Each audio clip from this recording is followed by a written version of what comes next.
There have been numerous strange and inexplicable disappearances and deaths in the remote wilderness areas around the world.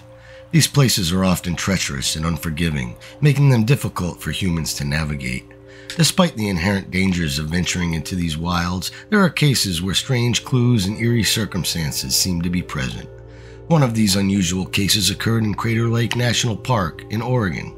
Crater Lake National Park is located in Klamath County and is part of the majestic Cascade Range of southwest Oregon. The area is characterized by sprawling forests, fields of wildflowers, tranquil meadows, and towering cliffs and peaks. The air at Crater Lake is incredibly clean and clear, making it an incredibly beautiful location. The centerpiece of the park is Crater Lake, a strikingly beautiful body of water that is a deep shade of azure blue. Crater Lake covers an area of 21 square miles and has a maximum depth of 1,949 feet, making it the deepest lake in the United States and the third deepest lake in the world based on average depth. It is a caldera lake that was formed by Mount Mazama, a 12,000-foot tall volcano that erupted and collapsed approximately 7,700 years ago, forming the lake. Despite its beauty, the lake has been the scene of many unexplained and strange disappearances. A man vanished in the wilderness of Crater Lake National Park, leaving behind only strange clues and a bizarre set of remains that defy explanation. The circumstances surrounding his disappearance and subsequent discovery has led many to believe that there is something otherworldly or inexplicable at work in this remote, beautiful wilderness area. In 1975, Charles McCullar, a 19-year-old aspiring photographer, was drawn to the majestic Crater Lake National Park, which was covered in snow at the time. McCullar left his home in Virginia in 1974 to embark on a cross-country photography expedition, traveling by bus and stopping at places along the way to go hiking, have adventures, and take pictures for a photographic travel journal. He arrived in Eugene, Oregon in January 1975, where he stayed with a friend for a few weeks. During this time, he planned to take a 2-day trip to the lake to do some winter photography work. He packed up his equipment and headed out on his own. Despite the harsh winter conditions, McCullar was well prepared for his journey, and with a camera in his hand, he set out into the wilderness. It was a normal thing for the intrepid adventurer and photographer to do, so his friend thought nothing of it when Charles said he'd be back in a few days. However, when 2 days came and went with no sign of Charles, his friend assumed that he had decided to extend his trip, but when another day passed with no sign of him, authorities were notified.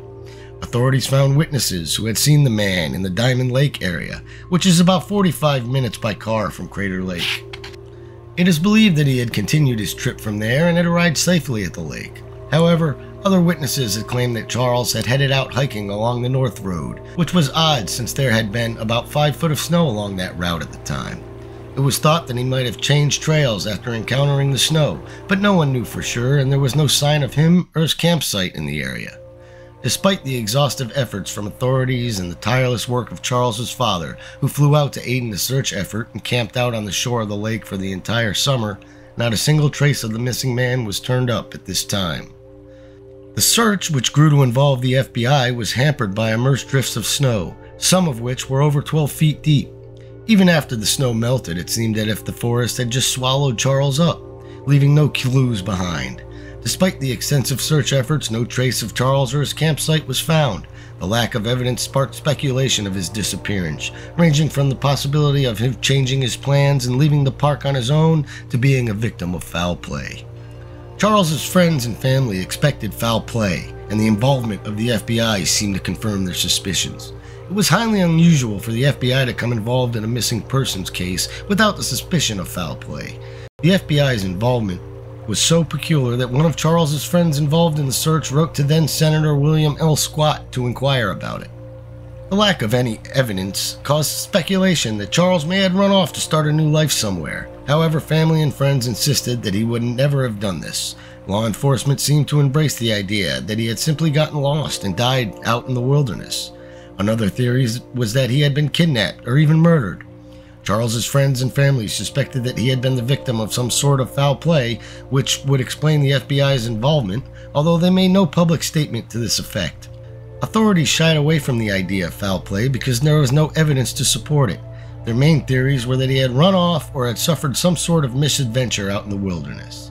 In the meantime, there was no sign of Charles, no new leads, and it was as if he had just vanished off the face of the earth. It wasn't until the next year, in October 1976, that a pair of hikers found a battered, torn-up backpack down in a remote canyon located 12 miles from where Charles had been supposedly camped out. The hikers brought the backpack to a ranger station, and within a side pocket they found a set of keys belonging to a Volkswagen, which was the type of car Charles had owned.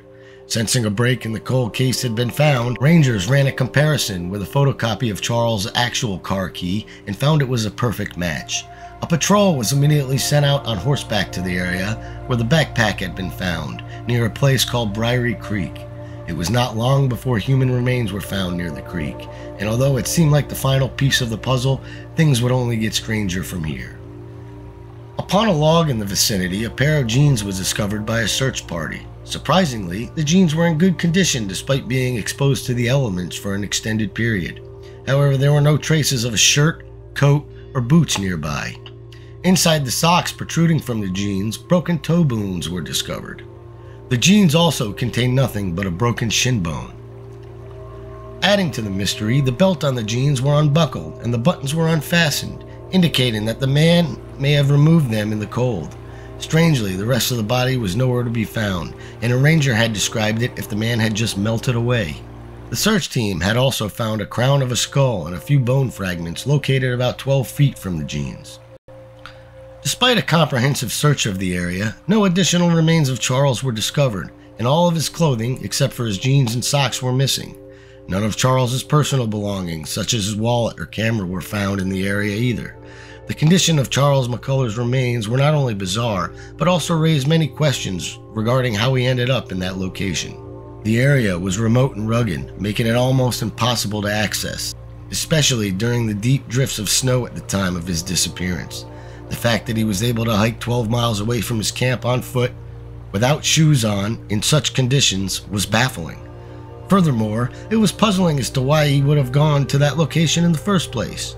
The missing clothing only added to the mystery. Authorities attributed the missing clothing to a phenomenon called paradoxical undressing, where someone with hypothermia will feel hot and remove their clothes in an attempt to cool off in freezing conditions.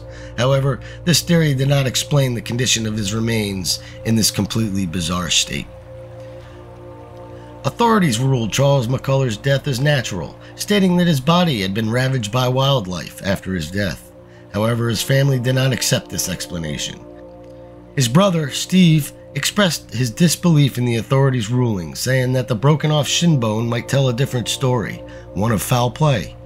Steve believed that Charles may have hitchhiked a ride with someone that stole his camera equipment, money, and may have shot him, and disposed of his body in the most remote part of Crater Lake, hoping that animals would destroy the evidence by spring.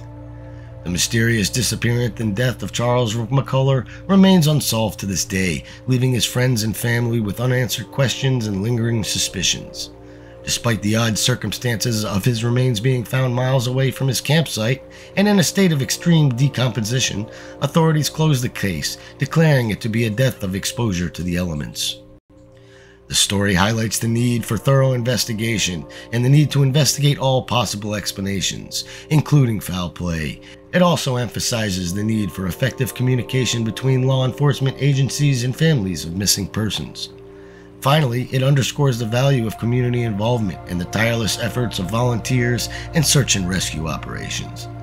Charles McCullar's story serves as a cautionary tale for hikers and outdoor enthusiasts. It is also important to inform someone of your plans, including your intended route and expected time of return, and any alternate plans in case of an emergency. This information can be shared with family, friends, park rangers, or other authorities. Hikers should also be aware of the signs and symptoms of hypothermia, especially in the high-altitude terrain.